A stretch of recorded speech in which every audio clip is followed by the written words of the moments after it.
profundicemos en la otra Dale. mitad de este equipo. Dale. Del búlgaro Alex Maliv, nacido en Sofía en el año 71. Que es una ciudad, por si acaso. Sí, Sofía es una Europea. ciudad. Y Y también La capital de Bulgaria. también es el nombre de la diosa. Lo que nos lleva a la época de la Guerra Fría. En Sofía no llegaban cómics de superhéroes. En teoría. Llegaba muy poco, en palabras del propio Maliv. Lo que él más leía y lo que más llegaban eran cómics franceses e italianos, donde él toma las referencias. De hecho, Maliv mismo destaca como una de sus principales referencias en el cómic a Dino Battaglia, un dibujante italiano de los años 50, principalmente, de la generación de Hugo Pratt, influido también y coetáneo con, bueno, no tanto, con Guido Crepax. ¿Qué rato que no escuchas ese nombre? Weón, es maravilloso. Sí, no, si sé quién es, no, tranquilo. Sí, pues sí, todos sabemos. Pero Todos estos nombres, para quienes no los conozcan, búsquenlo. Yo creo que el más conocido probablemente sea Clipax. Pratt por Hugo el Pratt. Corto Sí, Hugo Maltés, Pratt, sí. porque no llega a nosotros Bueno, geográficamente. Guido Crepax fue un dibujante italiano, principalmente dedicado al cómic erótico, pero con una visualidad que influyó mucho en el cine italiano, de la nueva ola italiana. Tinto Brass. En Tinto Brass, pero en... Uy, se me está yendo. Se el están nombre yendo de los este otros dos. sujeto, Los otros dos, los claro. otros dos.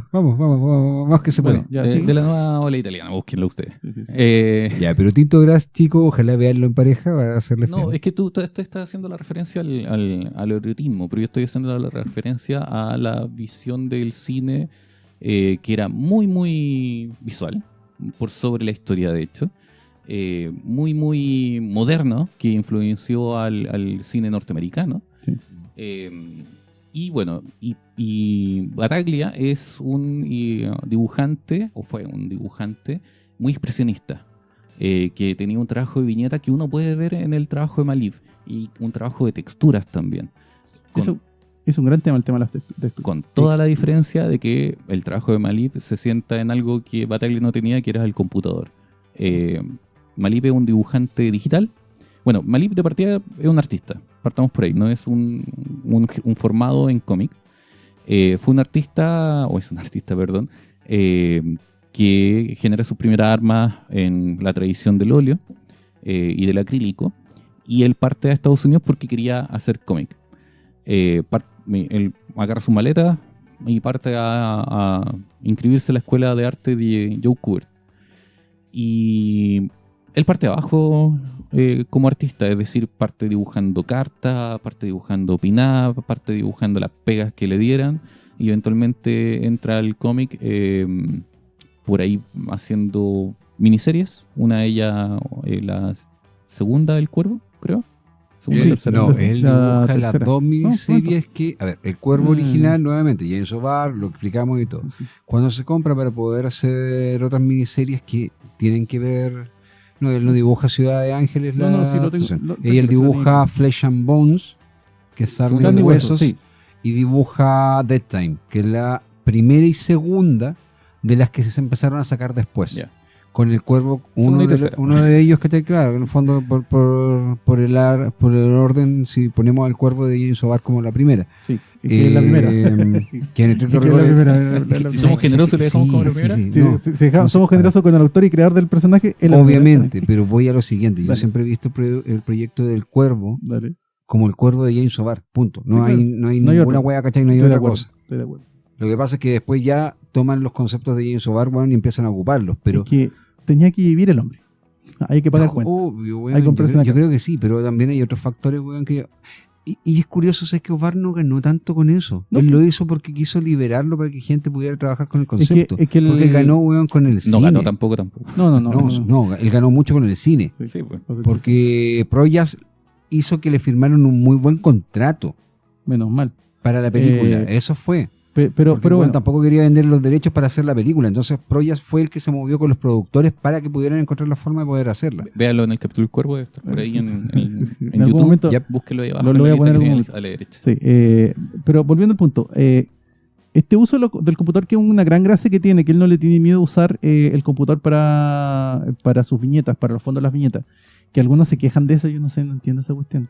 No tiene nada de malo. No, Esas pero son formas de- yo no estoy diciendo por que eso. sea malo, estoy diciendo que algunos se quejan.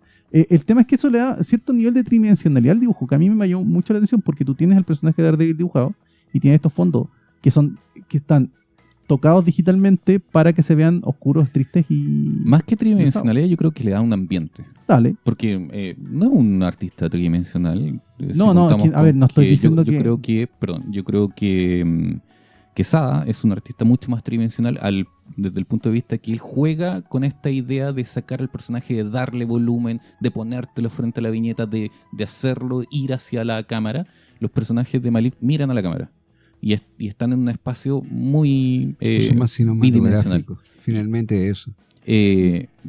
Maliv entra, yo creo, al cómic ya bien asentado en Sam Twitch, Sí. que es donde va a ser dupla finalmente con Brian Michael Bendis, Bendis. y donde se conocen, y de donde yo me imagino, porque no he logrado encontrar esto, que es de donde lo va a sugerir Bendis después de su run con Mac, para que se haga cargo de la serie en Daredevil. Chicos, en serio, Sam Twitch es probablemente lo mejorcito de Image en ese momento. De finales de los 90, antes de que entrara Kirkman. Es lo mejor. Es sí, lo creo. mejor que hizo Marvel, o sea, Image Image. en esa etapa. Es una historia que sale de unos secundarios de Spawn, le dejan libre para que escriban lo que quieran y salen una historia muy buena, con un dibujo increíble en todas las etapas, creo yo. Y bueno, y aquí entra golpeando la puerta con todo Malif.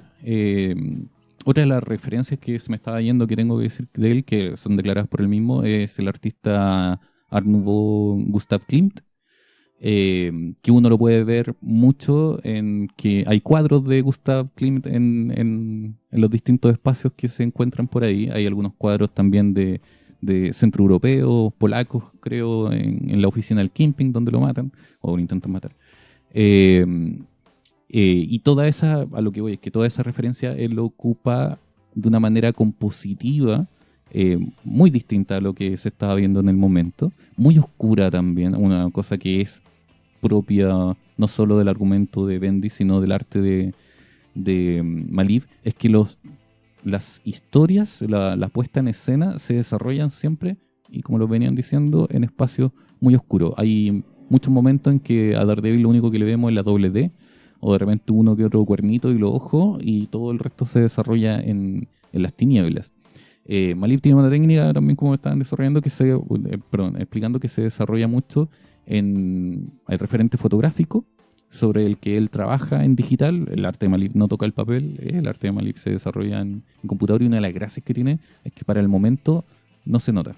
Sí. Se ve más Es como collage. menos digital. Es como un collage. De repente uno tiende a pensar de que él tomó una foto y la trató de alguna forma y la puso en la viñeta. Que claro, que de repente al mismo tiempo que una gracia, es un problema también. Hay mucho referente, hay muchas caras que uno ve de repente que son muy fotográficos, que no logran, al menos a mi gusto, encajar bien en cómo se va desarrollando el storytelling, y uno ve la foto ahí un poco intacta de su referente. Pero la mayor parte del tiempo, la verdad es que el arte de Maliv, en cuanto al manejo de luces y de las sombras de las que hace mucho uso, es muy bueno. Y como decía Vicente, la referencia visual, cinematográfica o televisiva que tiene también es muy bueno. La historia como comienza es como estar viendo, no sé, el comienzo de Los Buenos Muchachos. En cómo se van abriendo los cuadros, cómo parte la narración con un personaje hablándole a otro que no vemos en cámara. Eso es del Padrino, así como parte el Padrino del pastelero hablando de cómo llegó a América y cómo atacan a su hija y cómo él pone la esperanza en el Padrino. Es un poco lo mismo en una versión más agresiva y atacando al Kingpin. Lo que hace Silke en ese inicio, hablándole a la cámara. Y que finalmente vamos a abrir el cuadro y vamos a ver que está el Kingpin dentro de la misma escena. Y aquí hay un gran tema. Habíamos hablado en el capítulo de los X-Men sobre el complejo Mesías. Habíamos hablado del mal uso del salto temporal, del raconte y toda la cuestión. Aquí, en cambio, es una demostración muy buena de cómo sí puedes armar una muy buena historia con saltos temporales, porque ahí hace 2 semanas, hoy, 2 semanas después. ¿Ya? Esa es una forma coherente e inteligente de usar el salto temporal, que no la vimos en Complejo Mesías. En Complejo Mesías ese salto era innecesario, no se justificaba, no llevaba nada. Aquí sí. Aquí se entiende, te están contando la historia, de repente se devuelven y te cuentan, esto fue lo que pasó. Es que la gracia y necesidad de cómo desarrolla la historia acá Bendis es que la desarrolla a través de quienes la cuentan. Claro. En un comienzo te la cuenta Silke, después termina y te lo cuentan desde el punto de vista del Kingpin, o te lo cuentan desde el punto de vista de Matt Murdock cuando se viene a enterar de algo que está pasando. Entonces ahí, para poder contarte la historia, es alguien que se retrotrae para decirte, bueno, cuando yo supe esto, estaba Pasaba haciendo esto. tal cosa, Claro. y me pasó tal cuestión, hasta que llegamos al punto presente y después vuelve a saltar para adelante y vuelve a saltar para atrás. Que esa es la forma lógica de usar un reconto, que como vuelvo a reiterar, no pasó en Complejo Mesías. En Complejo Mesías es innecesario el salto temporal. Y por eso quizás es más lento, esa percepción de que aquí es más lenta, porque finalmente no es un omnisciente narrador el que te está contando, bueno, el primer día ocurrió esto, el segundo día ocurrió esto, sino que es como lo que pasa cuando nos juntamos personas a contar una historia, que cada uno lo cuenta desde su momento. Una parte de la historia. En el Si fondo nosotros hablamos del hablando de terremoto, probablemente cada uno dirá, bueno, yo estaba ese día en la noche o en la mañana de ese día yo me había ido a tal cosa. Y alguien partirá diciendo, yo sentí el primer remesón a las 2 de la mañana y otro empezará su historia. Mire, yo tuve que levantar mi casa o se nos cayó un muro y esto pasó porque no sé qué. Y esa clase de manera orgánica y coral de contar la historia es la que nos lleva para adelante, para atrás, y que necesita más espacio, necesita más silencio. Así como Bendy de repente nos rellena una viñeta con texto, nos deja páginas completas en que no hay ningún diálogo tampoco. Claro.